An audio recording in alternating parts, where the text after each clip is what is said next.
Hi everybody, we have a flexibility and mobility activity for you today. So this is one of those parts of our fitness components that tends to get overlooked the most. We've done a lot of different activities with you this year. We've done different workouts by yourself with partners that usually addresses things like muscular strength, muscular endurance. We've done speed and agility activities. We've done cardiovascular activities with our run challenges. But the flexibility mobility piece is actually really important because we spend so much time sitting down, and for the last year we spent so much time not being as active as usual. Our muscles and our joints can tend to get stiff and tightened up, and unfortunately flexibility is the thing that takes the longest to develop. So if you're not stretching on a regular basis, you will not see improvements. You'll actually start losing your range of motion around different joints. And if you're a gymnast or a dancer, you're going to be doing stretching all the time. It's very important for those activities. However, if you play baseball, softball, soccer, basketball, there's very little flexibility done in your regular practice regimen. So it's going to be helpful for you to spend maybe 10 minutes a day doing some isolated stretches to try and improve or at least keep what you have. Because flexibility will usually not get better as you get older. When you're young, 4, 5, 6 years old, it's usually as flexible as you're going to be. So if you practice stretching from a young age and you just maintain it as you get older, you'll be able to keep what you have. But if you don't stretch at all, you will definitely start losing it around the time of 12, 13, 14 years old, okay? So what we're gonna do today is I'm gonna show you a series of stretches done for 30 seconds each. It can always be done for more if you choose to. 1 minute to 2 minutes would be fantastic. It's gonna last about 10 to 12 minutes. All you have to do is get in some comfortable clothing that you can stretch in, something that has the ability to move with your body. Make sure you're in bare feet or socks because we don't want the shoes to get in the way. And then make sure you've got a nice surface like some carpet or a padded mat like I have. And all you need to do is follow along. Here we go. First stretch we're going to do is just a standing pike stretch. So we're going to bend at the waist, fold down, reach down to touch our toes, and hold for 30.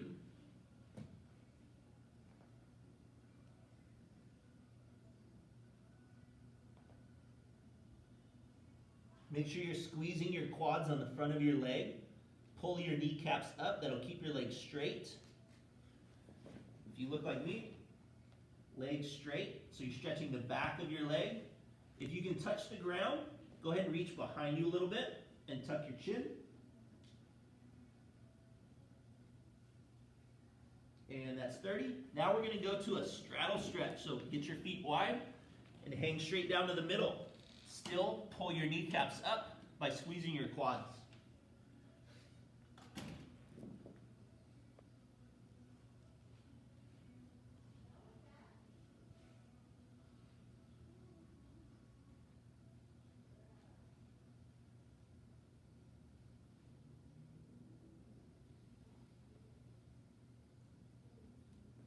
Next, we're going to bring it down to the floor.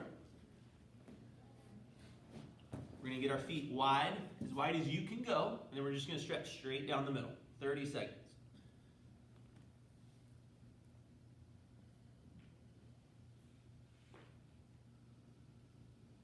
Make sure you have nice, slow breathing in and out your nose while you do your stretches.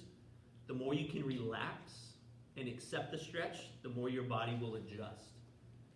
And it'll increase its own range of motion on every exhale. So try and sink a little bit deeper into the stretch every time you let the air out. And switch it over to your right foot.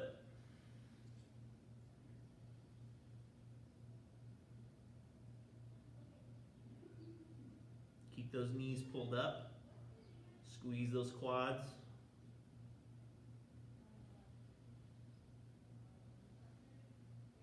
Stretching is a very active activity. We're not just passively holding stretches, we're working by squeezing different muscle groups to improve the stretch. Switch it over to the other side.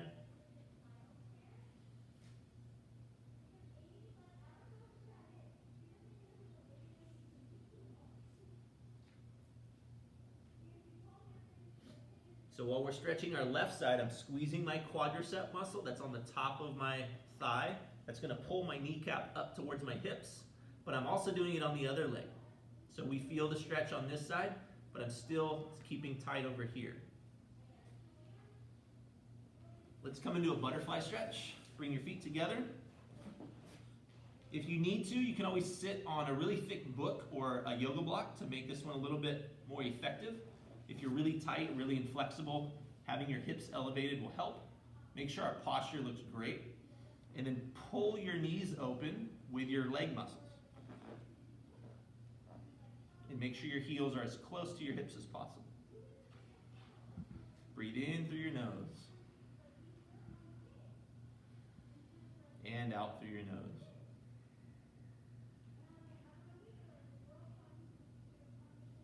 All right, let's get into a hurdler stretch. So one leg is out straight, the other leg is tucked in.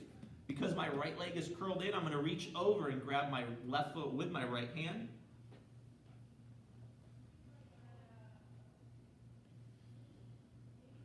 Try and get your chest and your stomach as close to your left thigh as possible.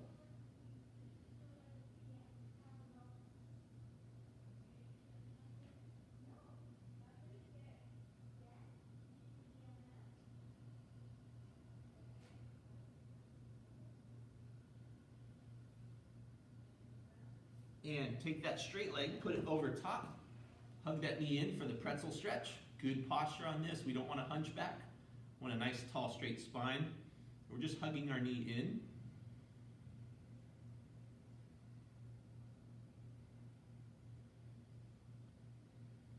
Keep your breathing slow and controlled. Don't hold your breath. Exhale and sink into the stretch a little bit more. Now, take that top leg, swing it around, and let's stretch back as if we're arching.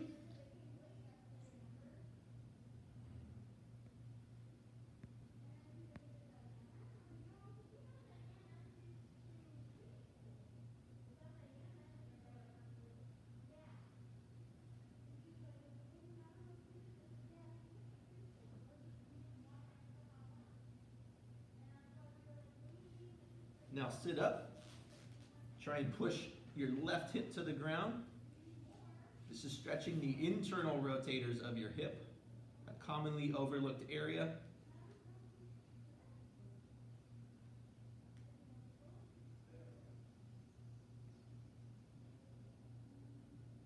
Ten more seconds.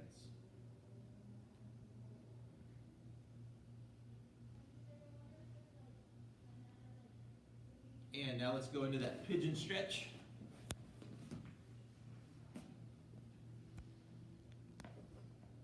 You can do this up on your hands, trying to sink your hips to the floor. Or, if you have room, you can go down on your elbows. Whatever feels best for you.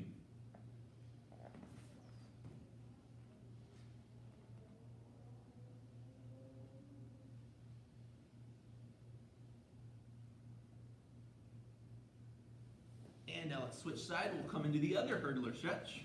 Reach across with your opposite hand. So I'm grabbing my right foot with my left hand. Make sure that right leg is nice and straight. Your quad is tight, pulling your kneecap up.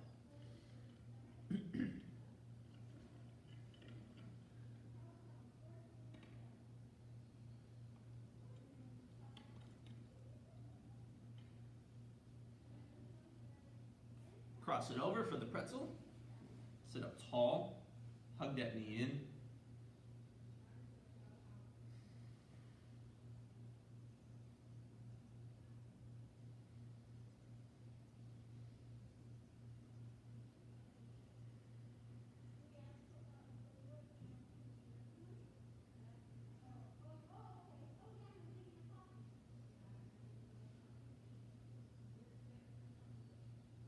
And swing that leg around.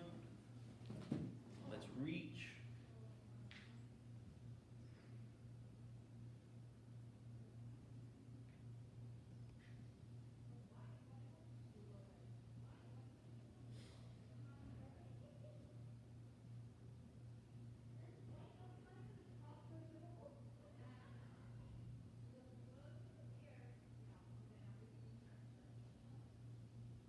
And sit up. Let's push that right hip down as much as we can. Notice I'm kind of holding my right knee down with my heel. That actually helps me get the stretch I'm looking for. And then I'm pushing my right hip to the floor using my own muscles.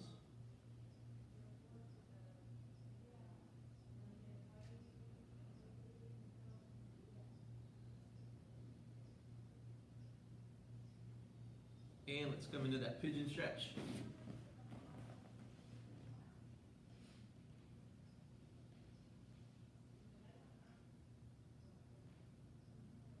Now, so far, all of these stretches have been for our lower body, our hips and legs, but we will finish with some stretches for our upper back, our shoulders, our chest.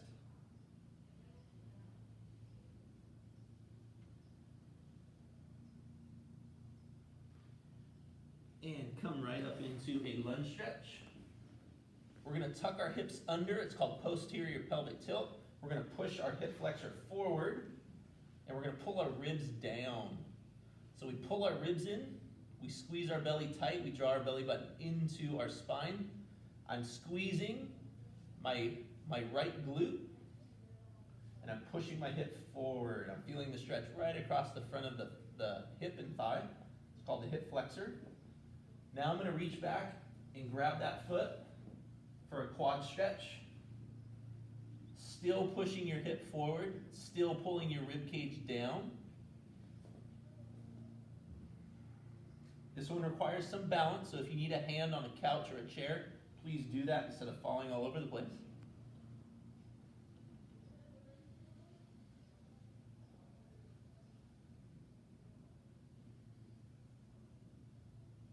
And switch it. Again, anytime you're stretching the hip flexor, it's really important that we tilt those hips underneath us. So it's like you're trying to tuck your bottom under, you're pulling your belly button in, and you're pulling your ribs down. Pushing your hip forward. I'm pushing my left hip in that direction.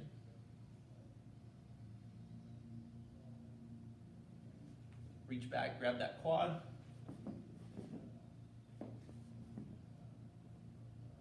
And same thing. Pull the rib cage down, pull the belly button in, tuck your hips under, and push your hip forward. The hip flexors in the quads usually get tightest because of all the sitting we do. So that's part of the reason we want you to get up and get moving as often as possible and avoid sitting as much as possible. All right, let's get into a tabletop position for the shoulders and chest. Keep your hands about shoulder width apart, your feet about the same, and then just raise your hips as high as you can and hold.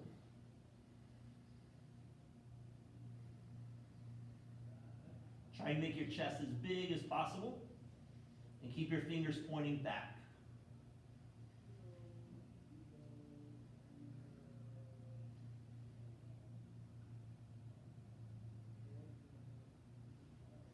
And let's finish with a seal stretch. Get down in that push-up position. And then push your arms straight. Try and keep your hips on the floor.